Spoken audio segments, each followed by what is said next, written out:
Siamo ad Iseo, in Italia, la cittadina che dà il nome al bellissimo lago su cui si affaccia, ed è ad Iseo che oggi incontreremo l'artista Sara Landricina.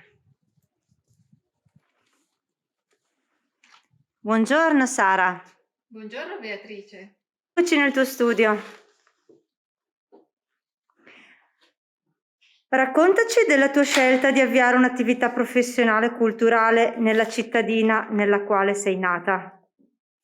Beh, la scelta è venuta decisamente spontanea, finiti gli studi.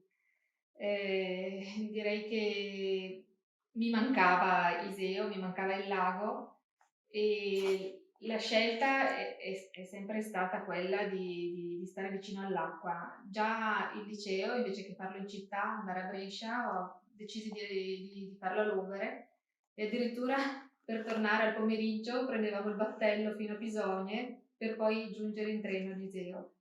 L'accademia, dopo una breve visita a quella di Brera, sono scappata a Venezia e l'ho conclusa lì per stare vicino all'acqua. Tornare a casa è stato decisamente naturale.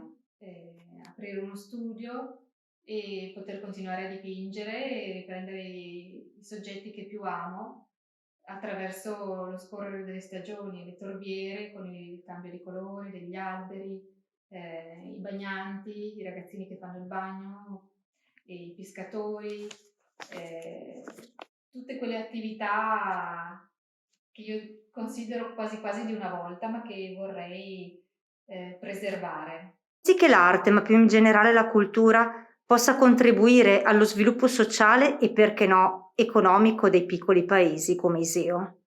E dunque un artista che sceglie di vivere in una piccola comunità può preservare la sopravvivenza fisica e morale di ciò che costituisce il fattore umano, che è così in pericolo nella civiltà moderna.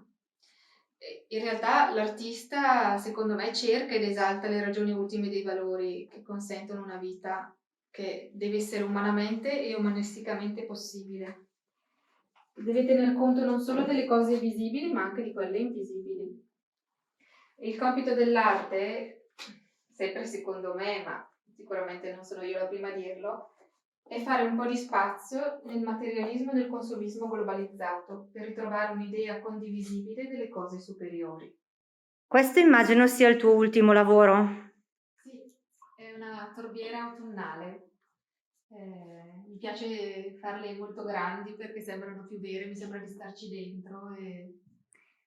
È veramente fenomenale, colori bellissimi. Ma parlaci dei tuoi pescatori, di come li esprimi. I pescatori sono diventati un soggetto molto raro, bisogna andare a cercarli, sono ormai pochi quelli sul lago di Iseo. Mi piace coglierli nell'atto della pesca con le loro barche, famosi Naeft, e in attimi diversi della giornata, chiaramente, per cui i riflessi, i colori cambiano e li considero un soggetto da preservare, da proteggere e temo proprio che possano scomparire.